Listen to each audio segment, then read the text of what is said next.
السلام علیکم رحمۃ اللہ وبرکاتہ۔ میں آپ کا اپنا پیارا دوست اسرائیل خان پھر سے حاضر ہوا ہوں the real history RH channel لے کر۔ امید ہے آپ لوگوں کو یہ کہانی اچھی لگتی ہوگی۔ لائک اور شیئر سبسکرائب ضرور کریے گا، یہ کام تم کر سکتی ہو۔ میں صلاح الدین ایوبی کی عادتوں کے متعلق تمہیں بہت کچھ بتاؤں گا۔ کیا آپ اسے زہر دینا چاہتے ہیں؟ زکوئی نے پوچھا۔ ابھی نہیں، ناجی نے جواب دیا۔ میری اس کے ساتھ کوئی دشمنی نہیں، میں صرف یہ چاہتا ہوں کہ وہ ایک بار کسی تم جیسی لڑکی کے جال میں پھنس جائے، پھر میں اسے اپنے پاس بٹھا کر شراب پلاؤں۔ اگر اسے قتل کرنا مقصود ہوتا تو میں یہ کام حشیشین سے نہایت آسانی سے کرا سکتا تھا۔ یعنی آپ اس کے ساتھ دشمنی نہیں، دوستی کرنا چاہتے ہیں، زکوئی نے کہا۔ اتنا برجستہ جملہ سن کر ناجی چند لمحے لڑکی کو دیکھتا رہا۔ وہ اس کی توقع سے زیادہ ذہین تھی۔ ہاں زکوئی، ناجی نے اس کے ملائم بالوں پر ہاتھ پھیر کر کہا، میں اس کے ساتھ دوستی کرنا چاہتا ہوں، ایسی دوستی کہ وہ میرا ہم نوالا اور ہم پیالہ بن جائے۔ آگے میں جانتا ہوں کہ مجھے اس سے کیا کام لینا ہے، ناجی نے کہا اور ذرا سوچ کر بولا۔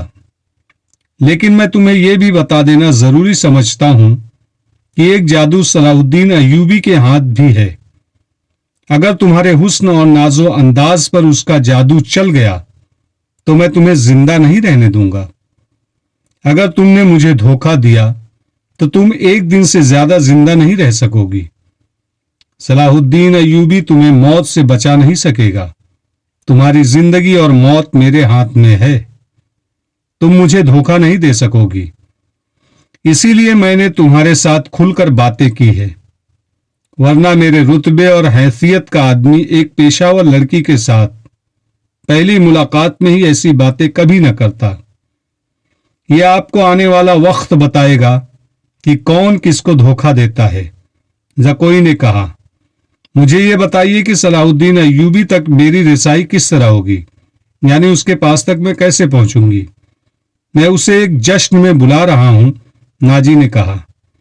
اسے رات اپنے ہاں رکھوں گا اور تمہیں اس کی خوابگاہ میں داخل کر دوں گا۔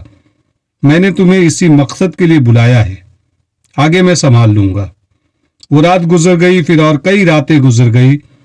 صلاح الدین ایوبی انتظامی کاموں میں اور نئی فوج تیار کرنے میں اتنا مصروف رہا کہ ناجی کی دعوت قبول کرنے کا وقت نہ نکال سکا۔ علی بن سفیان نے اسے ناجی کے متعلق جو رپورٹ دی اس سے وہ پریشان ہو گیا۔ اس نے علی سے کہا، تو اس کا مطلب یہ ہے کہ یہ شخص صلیبیوں سے زیادہ خطرناک ہے۔ یہ ایک سانپ ہے جسے مصر کی عمارت آستین میں پال رہی ہے۔ علی بن سفیان نے ناجی کی تخریب کاری کی تفصیل سنائی کہ اس نے کس طرح کس کس بڑے آدمیوں کو اپنے ہاتھ میں لیا اور انتظامیہ میں منمانی کرتا رہا۔ پھر کہا، اور جس سوڈانی سپاہ کا وہ سالار ہے وہ ہماری بجائے اس کی وفادار ہے۔ کیا آپ اس کا کوئی علاج سوچ سکتے ہیں؟ صرف سوچ ہی نہیں سکتا، صلاح الدین ایوبی نے جواب دیا۔ علاج شروع کر چکا ہوں۔ مصر سے جو سپاہ بھرتی کی جا رہی ہے اسے میں سوڈانی محافظوں میں گڑ مٹ کر دوں گا۔ پھر یہ فوج سوڈانی ہوگی نہ مصری۔ ناجی کی یہ طاقت بکھر کر ہماری فوج میں جذب ہو جائے گی۔ ناجی کو میں اس کے سیاہ ٹھکانے پر لے آؤں گا، اور میں یہ بھی وشوق سے کہہ سکتا ہوں کہ اس نے صلیبیوں کے ساتھ بھی گٹھ جوڑ کر رکھا ہے، علی بن سفیان نے کہا۔ آپ سلطنت اسلامیہ کو ایک مضبوط مرکز پر لا کر اسلام کا وسعت دینا چاہتے ہیں، مگر ناجی آپ کے خواب کے دیوانے کا خواب بنا رہا ہے۔ تم اس سلسلے میں کیا کر رہے ہو؟ یہ مجھ پر چھوڑے، علی بن سفیان نے جواب دیا۔ میں جو کچھ کروں گا وہ آپ کو ساتھ ساتھ بتاتا رہوں گا، آپ مطمئن رہیں۔ میں نے اس کے گرد جاسوس کی ایسی دیوار چن دی ہے جس کی آنکھیں بھی ہے، کان بھی ہے، اور یہ دلیار متحرک ہیں۔ یوں سمجھ لے کہ میں نے اسے اپنے جاسوسی کے قلعے میں قید کر لیا ہے۔ صلاح الدین ایوبی کو علی بن سفیان پر اس قدر اعتماد تھا کہ اس سے اس کی درپردہ کارروائی کی تفصیل نہ پوچھی۔ قلی نے اس سے پوچھا، معلوم ہوا ہے کہ وہ آپ کو جشن پر مدعو کر رہا ہے، اگر یہ بات صحیح ہے تو اس کی دعوت اس وقت قبول کیجیے گا جب میں آپ کو بتاؤں گا۔ صلاح الدین ایوبی اٹھے اور ہاتھ پیٹھ پیچھے رکھ کر ٹہلنے لگے۔ اس کی آہ نکل گئی، وہ رک گیا اور بولا، بن سفیان، زندگی اور موت اللہ کے ہاتھ میں ہے۔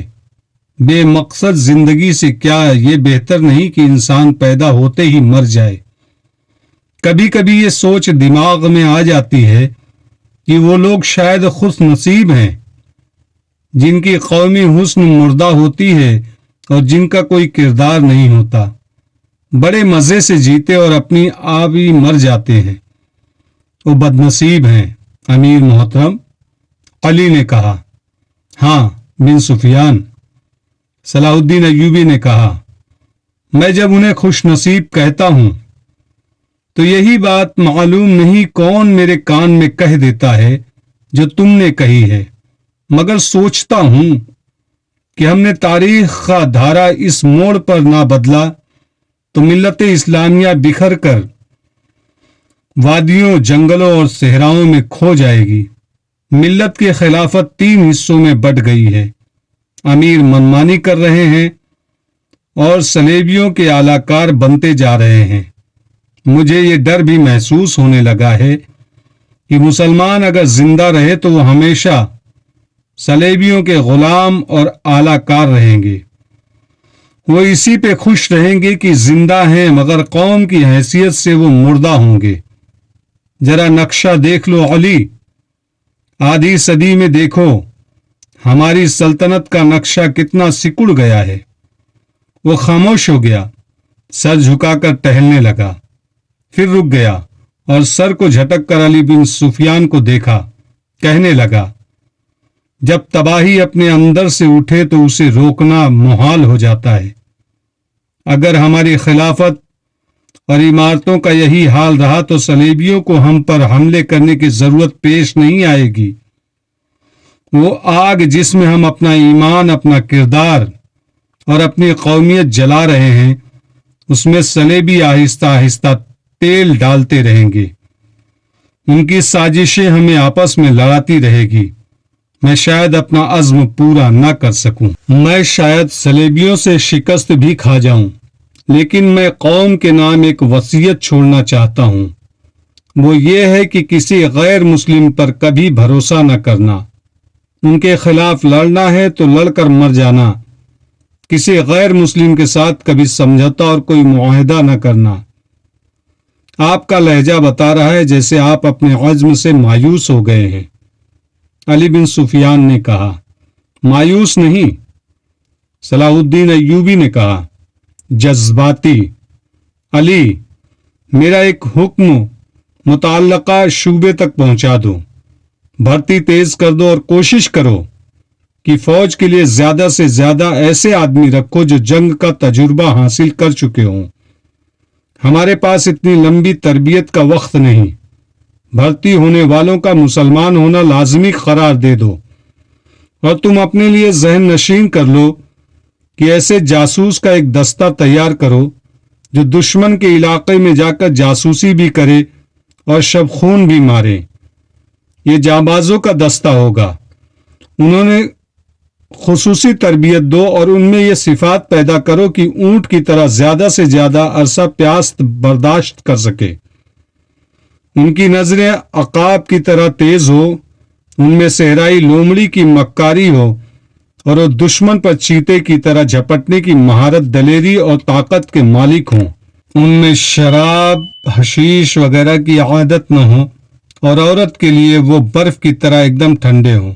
بھرتی تیز کرا دو بن سفیان، اور یاد رکھو میں ہجوم کا قائل نہیں، مجھے لڑنے والوں کی ضرورت ہے، خواہ تعداد تھوڑی ہو، ان میں قومی جذبہ ہو اور وہ میرے عزم کو سمجھتے ہوں۔